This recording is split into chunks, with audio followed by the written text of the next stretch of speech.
For those of you who don't know how these lightning analysis videos work, here's the gist of it. If a story isn't substantial enough for its own analysis, it gets put aside and I move on to the next story until I have 2 or 3 skipped stories to analyze altogether. This ensures that I will not be analysing the show all of next year while saying very little, while also making sure that what little substance each skipped story has still gets to be addressed. It turns out that all 3 stories in today's lightning analysis have something in common. This was not at all intentional, but it certainly makes me look like I know what I'm doing. Each of these stories involves Nishikata trying to boost his maturity so that Takagi cannot tease him anymore.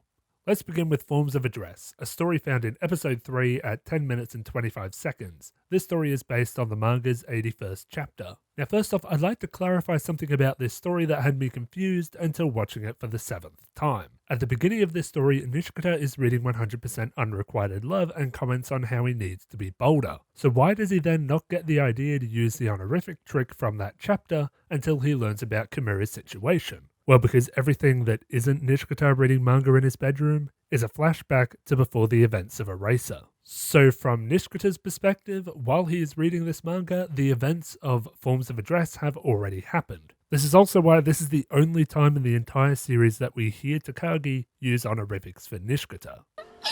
やっぱり面白いね、西方くんは。ねえ、西方。 Within this flashback, Kimura explains that Sane addressing him without an honorific is confronting. Nishikata uses Kimura's situation as inspiration for his own plan against Takagi to fluster her by not using an honorific. At first, his plan seems to be going well. He says her name without an honorific, and Takagi is genuinely shocked and perhaps even a little bit flustered. But after intensely staring down Nishikata, he eventually breaks and uses her honorific. When he tries to say that he didn't do it on purpose, Takagi knows that he is lying, which is interesting considering that at this point in time, these two have only known each other for about a week or so. But she can still see right through him. She then uses the embarrassment he feels about being alone with a girl after school to make him confess his motives. Remember, continuity-wise, this takes place before Empty Can, so these two aren't even walking home together yet. It works. Nishikata admits that he wanted to fluster her and she laughs at the absurd nature of his tactic. When she challenges him to drop the honorific, she says that she considers it to be a sign of intimacy between people who are close. So of course, Nishikata can't do it.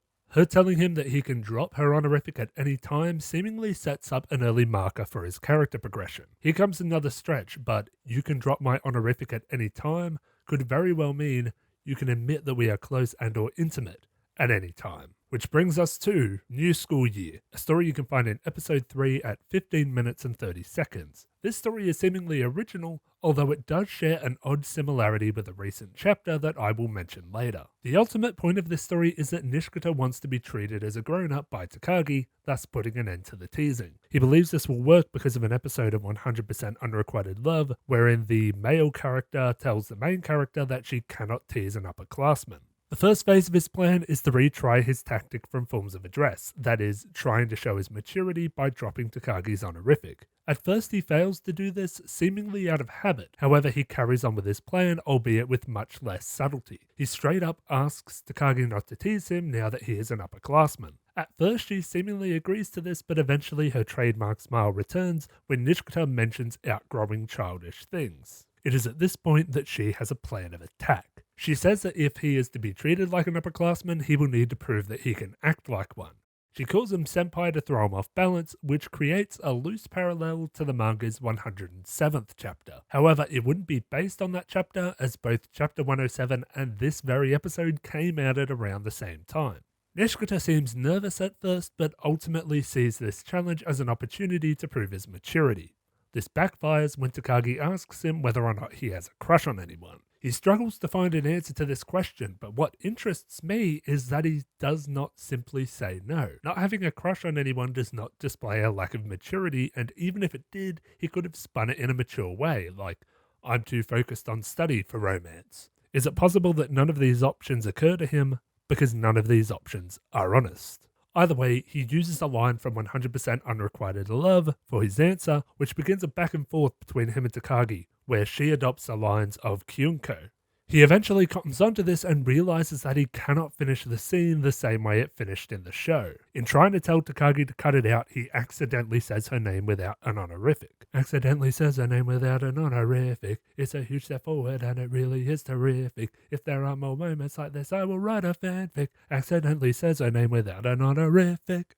This takes Takagi by surprise, and just like in Critical Hit, she asks him to say it again. Remember what I said before about dropping her honorific being a stand-in for admitting closeness? Well, this is where that comment pays off. Takagi wonders if he really means the implications behind his words, so she asks him to say it again. But of course, he can't. He isn't there yet. And so this plan of his to appear more mature has ended in failure, but this is not the last time he will try it. Case in point. Bitter Taste, found in episode 4 from 9 minutes and 10 seconds, and is based on the manga's 39th chapter. First, I want to talk about the brief scene between Nishikata, Hamaguchi, and Kimura. The importance of this scene is to set up Nishikata's reason for drinking coffee, and to a lesser extent, to show new viewers that Hamaguchi has a crush on Hojo. But a minor aspect of this story is that Hamaguchi calls out Nishikata for having a crush on Takagi in a seemingly offhanded way, telling us that even Nishikata's friends see their eventual relationship as inevitable. So anyway, onto the main part of the story. Nishikata tries to convince Takagi that he really likes coffee to appear more mature and deter her from teasing him.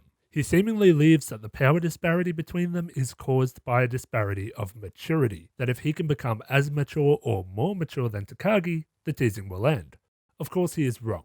Takagi can also be childish at times, which we will see in Bicycle, and Nishikata will explicitly think to himself in Treasure Hunting, but also for the reason that Takagi tells him at the end of this very story, that if he were to become more mature, that she would double down on her teasing instead of stopping it. On a surface level, this tells us that Takagi loves teasing Nishikata so much that she will always find a way to do it. However, viewing this through the lens that Takagi's teasing serves to challenge Nishikata and make him a better person in the process, it says that as he adapts in the way that she is spurring on, she will change her tactics to ensure that he is always being challenged. We know that Nishikata needs to be challenged because the only mature traits he has shown in any of the stories discussed today are superficial and juvenile. Trying to put social pressure on someone does not make you an adult.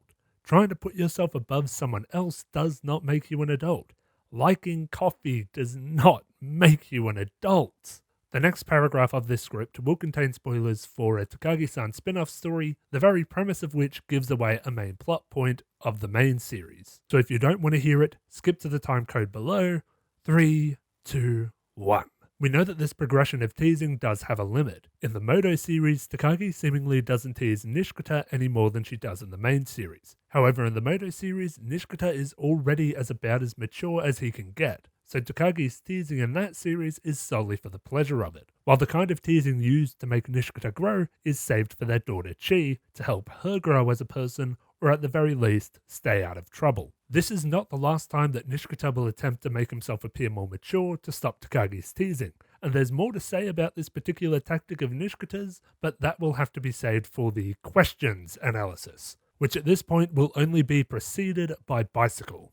And that is it for the analysis. A special thanks to Orion Tran for supporting me on Patreon. If you'd like to join Orion or watch the outtakes for free, you can do so via my Patreon, links in the description. Also in the description is a link to my Movember campaign. Here is what I look like now. Follow the link in the description to help me support men's health. Thank you all very much for watching, and I will see you next time.